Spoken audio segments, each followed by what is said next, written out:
Romans 7:19 reads, "For I do not do the good I want, but the evil I do not want is what I do." That was the first scripture that ran through my head when I looked at the material to be covered today. There's so much good information on teaching in this book and other places, but it's too much to remember all the time and way too much to actually do at any one time. Fortunately, as Paul would say, there's grace. No one expects us to be perfect teachers all the time, just to do our best at any given moment and to continue to grow throughout our lives.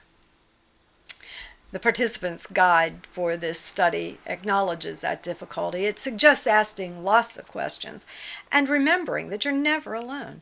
You can always ask for help in this workshop and after it. There's always someone around, even your students, who might be able to help when you're stuck. Just feel free to ask. And most likely, like Paul, like me, and probably like you, those people probably have successes and failures at teaching. Today I want to share a few of my failures and a couple successes as we take a look at those excellent 12 tips that Barbara Bruce shares in section 1 of Start Here.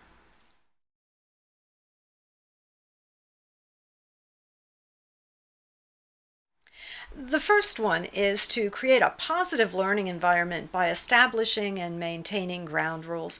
I learned a powerful lesson here recently in a college course.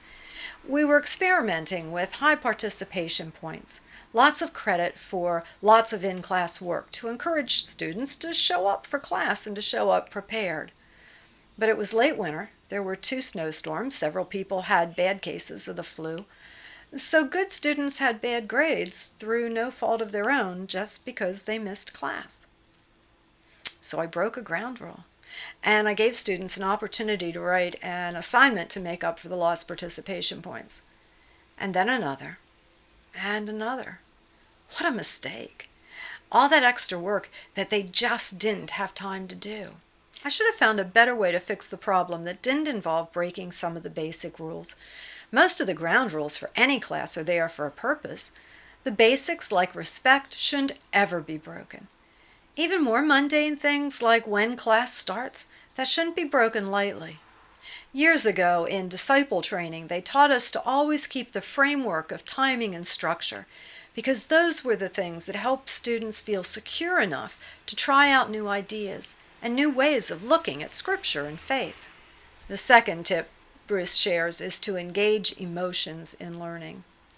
I've recently led my church reading group through a book that has taken us to the edges of our emotions and the not-so-good kind of emotions. We were all a little irritable, and I really wanted to put the book back on the shelf and move on to the next one. But we slogged through it, and I tried to find some good among the not-so-good. I knew the struggle had been worth it when the woman who had objected most to the book, next to me of course, when she said that she'd found a really beautiful section about the love of God and it gave her hope to keep reading to the end. When a study brings out emotions in our adult learners, whatever they are, it must be hitting something important to them. Joy, fear, anger, they're strong emotions that can be volatile and dangerous, but at the same time can be powerful agents of transformation. You can't and certainly shouldn't try to manipulate your students' emotions, nor to contain them when they do erupt. But you can help people nudge around at their emotions and explore why they feel that way and what it means to them. The third tip in Bruce's list is to connect learning with life experiences. This is such a big one for college students, reading group members, and online learners. College students wonder how the learning applies to their education and careers. In the Christian learning experience, participants wonder more about connecting with the life experiences of people in Scripture, or about how to apply that learning into their daily lives. However it happens, those connections are big ways to create opportunities for transformation.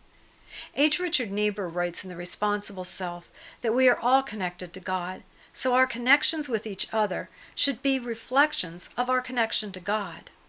Making connections between ourselves and others, between God and our everyday lives, that can be absolutely transformative for us, for each other, and for our students. The seventh tip that Bruce gives is to change the pace of our classes about every 20 minutes. I think this is a common teaching technique, and I have used it for many years.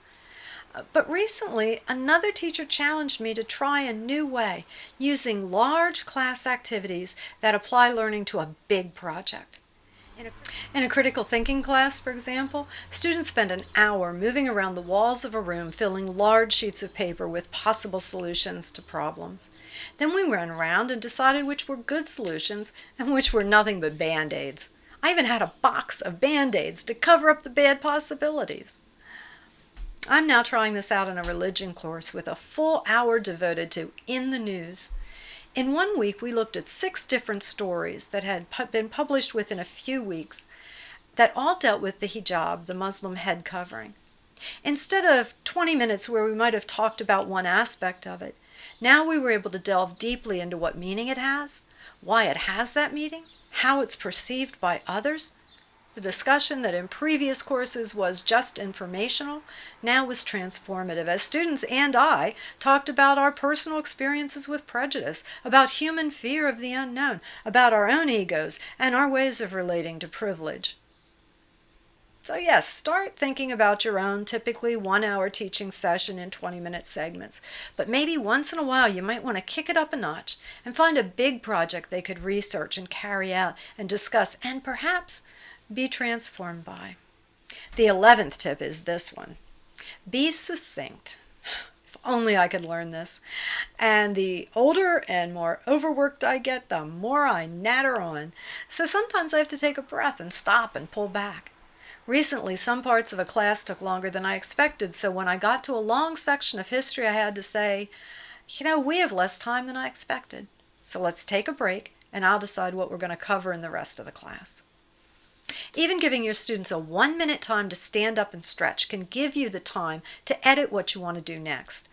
But if you can be succinct from the start, you won't even have to do that. And if it works for you, drop me a line and let me know how to do it. Well, finally, the 12th tip of the book is summarize the learning at the end and beginning of every class. There's a reason why TV shows start with a previously seen and end with a next week on. It's so easy to forget what we were talking about a week ago and so easy to lose interest after another week goes by. Build those connections to keep your students engaged. Are there theme words or phrases that you can use to help students tie a thread between last week and this week? Build a bridge from what they know to what you want them to know. Well, I could go on and on with my successes and failures and the places I need to learn more, but it's time to work on your successes. Today you'll be looking at factors that contribute to learning, like emotional climate, physical climate, group building, social and intellectual needs, teachable moments, and diversity. As you read and study, consider these questions. What is the climate of the classes that you lead or participate in? How could you improve that? Are you meeting the needs of your students? Or if you're a student, are your needs being met? Where do you see teachable moments happening? And how might you increase diversity in your classes? Congratulations on the great work you've done so far, and let's have a great finish in the rest of this week. God bless.